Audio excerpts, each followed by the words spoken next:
අපේ කැදැල්ලට පුංචි කිරිලියක් විලසින් පියාසලා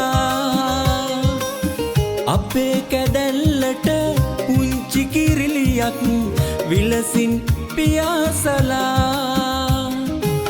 සපමිනි දියණී සෙනෙහස සොම්නස නිරතුරු ළඟා කළා නිරතුරු ළඟා කළා.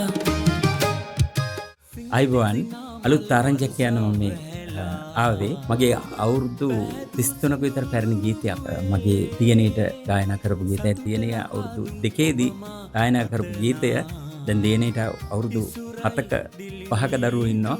මේ ගීතේ මට හිතුණා අලුත් විදියට මේ පොල්සන් එකක් කරලා දාන්න. දැන් ඔයගොල්ලෝ මේ දැන් පොඩ්ඩකට ඉස්සෙල්ලා ඇහුවේ ඒ ගීතය තව දින 3කින් 4කින් ඔයගලන්ට අහන්න ලැබෙයි. මගේ හිතවතුන්ට රසිකයන්ට මගේ ගීතය වැළඳ ගන්න කියලා මම ආරාධනා කරනවා. ලස්සන පුංචි දුවේ